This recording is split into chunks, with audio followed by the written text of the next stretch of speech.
बार हम कर रहे थे +1 क्लास का संस्कृतियों का टकराव। तो उसी में ही आज हम करेंगे पेज नंबर 170 पे, जो आपकी NCERT की बुक है उसके अंदर मध्य और दक्षिणी अमेरिका की राज्य व्यवस्थाएं। तो इसके अंदर क्या था कि जो कैरिबियन और ब्राज़ील क्षेत्रों के विपरीत मध्य अमेरिका में कुछ अत्यंत सुगठित राज्य थे। वहाँ मक्के की उपज उनकी आवश्यकता से अधिक होती थी, जो एज़टेक, माया और इंका जन समुदायों की शहरीकृत सभ्यताओं का जो है वो आधार बनी थी। और इन शहरों की भव्य वास्तुकला के अवशेष आज भी आगंतुकों को मुग्ध कर देते हैं। आगंतुक जो बाहर से आने वाले लोग होते हैं उनको कहा जाता है। तो एक जेट जो था वो कैसा था? तो एग्जैक्ट लोग जो थे वो 12वीं शताब्दी में उत्तर से आकर मैक्सिको की मध्यवर्ती घाटी में जो थे वो बस गए थे। उन्होंने अनेक जनजातियों को परास्त करके अपने जो उनका साम्राज्य था उसका विस्तार किया था और पराजित लोगों से वे नजराना वसूल करने लगे थे। एक कर के रूप में जो है वो वसूल करने लगे थे। और एग्जैक्ट समाज जो था वो श्रेणीबद्ध था। अभिजात वर्ग में उच्च कुलों के लोग, पुरोहित तथा अन्य प्रतिष्ठित लोग जो थे वो शामिल थे। अभिजातों को बहुत कम जो अभिजात थे उनकी संख्या कम थी। वे सरकार तथा सेना में ऊंचे पदों पर जो थे वो आसीन रहते थे। अभिजात लोग अपने जो घर होते थे अपनों में से एक को, जो उनके अपने लोग होते थे उनमें से एक को नेता जो है वो चुन लेते थे, जो उनके ऊपर आजीवन यानी कि पूरा जीवन ही शासन करता था। राजा को पृथ्वी पर सूर्य देवता का प्रतिनिधि जो है वो माना जाता था। समाज में योद्धा, पुरोहित तथा अभिजात वर्ग जो होते थे उनमें सबसे अधिक सम्मान प्राप्त होता था।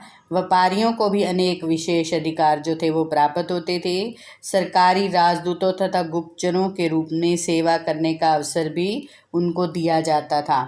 और इसके अतिरिक्त जो प्रतिभाशाली शिल्पी, चिकित्सक और विशिष्ट अध्यापकों का भी आदर की दृष्टि से देखा जाता था।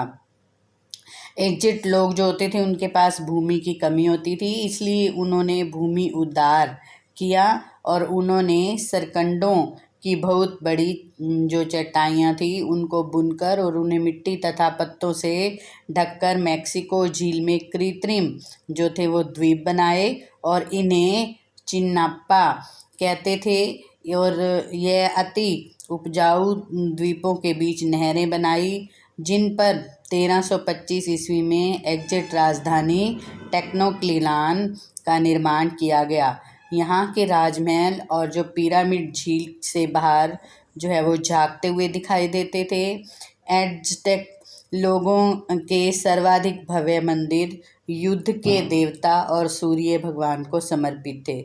इसका कारण ये था कि जो एज़टेक शासक थे वो युद्ध को बहुत अधिक महत्व जो है वो देते थे। साम्राज्य जो था वो ग्रामीण आधार पर टिका हुआ था। लोग मक्का, कलियाँ, कुम्बड़ा, कद्दू, कसावा, आलू जो कुछ फसलें थी इनको उगाते थे। भूमि का स्वामित्व किसी व्यक्ति विशेष का न होकर पूरे कुल के पास होता था और जो कुल सार्वजनिक निर्माण कार्य भी करवाता था। जो खेतीहर लोग जो थे वो अभिजातों की जमीन को जोतते थे और इसके बदले उन्हें फसल में से कुछ हिस्सा जो है वो मिलता था। इसके बाद नेक्स्ट पॉइंट आता है माया लोग। इनकी जो माया सभ्यता थी वो कैसी थी उसके विषय में। तो उसकी विशेषताएं क्या थी? माया सभ्यता का जो उदय है वो 1500 ईस्वी पूर्व के लगभग हुआ था और ये मध्य अमेरिका के एक बड़े भाग के अंदर फैली हुई थी। और चिचेन और इटाजा इस सभ्यता के मुख्य केंद्र थे और इस सभ्यता के लोगों को धातुओं की जानकारी जो थी वो नहीं थी। फिर भी उन्होंने अनेक पहलुओं की उपलब्धियां जो थी वो प्राप्त कर ली थी। माया सभ्यता की जो विशेषताएं थी वो लोग क्या करते थे, लोग अनाज के खेतों के पास बस्तियों में रहते थे और उनके भोजन में मक्का, सेम, आलू, पपीता, सवकाश तथा मिर्च थे और वे सूती वस्त्रों का प्रयोग करते थे। वे चाक पर बने मिट्टी के बर्तनों का भी प्रयोग करते थे। उनका मुख्य व्यवसाय कृषि ही था। भोजन के लिए वे अधिक से अधिक मक्का उगाने के उद्देश्य से अपने देवताओं को प्रसन्न करने का प्रयत्न करते थे और वे अनेक प्रकार के धार्मिक कृत्य और कर्मकांडों में भी विश्वास रखते थे। उनका जो धार्मिक कृत्य था वो रबड़ की गेंद का खेल था। उसमें अनेक देवता थे और जिसमें अग्नि देवता और मक्का देवता जो थे वो मुख्य माने जाते थे। देवताओं को प्रसन्न करने के लिए वे बलि आदि भी चढ़ाते थे और उनकी लिपि जो थी वो चित्रात्मक यानी कि चित्रों को बनाकर, जैसे चित्रों को बनाकर जो है वो स्पष्ट करते थे और कहीं कहीं वो स्वरों का प्रयोग भी जो है वो करते थे।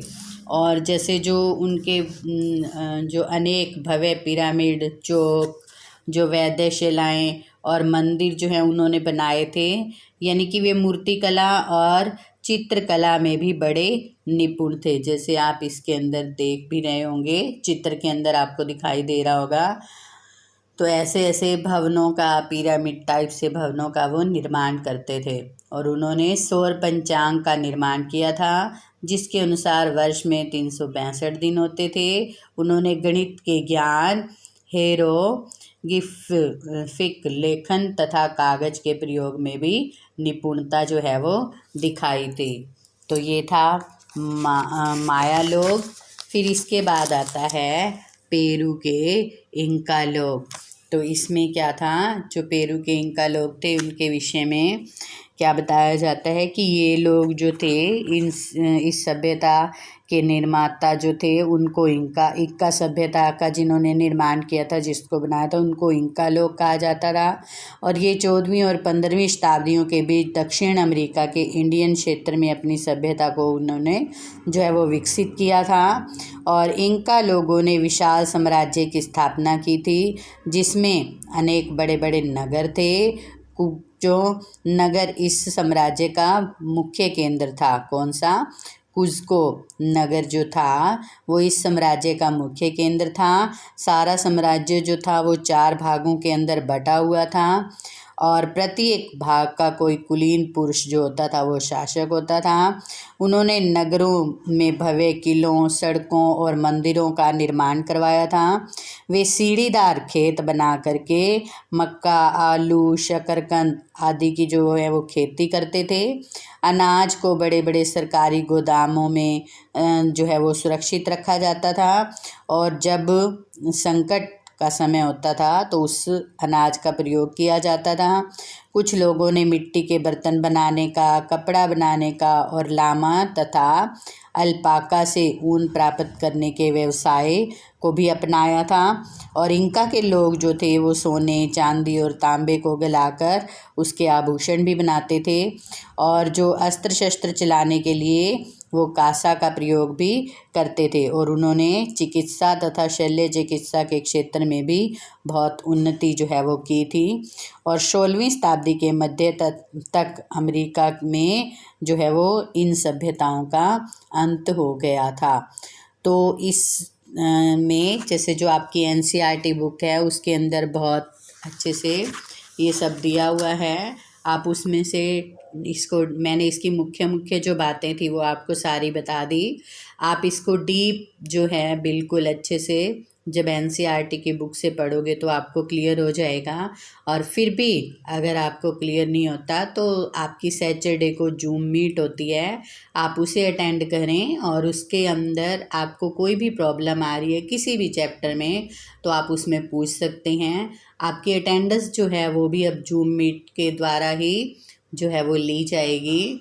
और जो आपके जैसे असाइनमेंट होते हैं या फिर जैसे आपके जो मार्क्स लगते हैं असेसमेंट के, वो भी आपके इसी के जूम मीट के आधार पर ही, जो जैसे बच्चे जूम मीट अटेंड करते हैं, अटेंडेंस लगती है और जैसे क्वेश्चन पूछे जाते हैं तो उसी आधार पर ही आपको उसके नंबर दिए जाएंगे। तो आप जूम मीट जो है वो अवश्य अटेंड करें ताकि आपकी जो भी समस्याएं हैं वो सारी क्लियर हो सकें। धन्यवाद।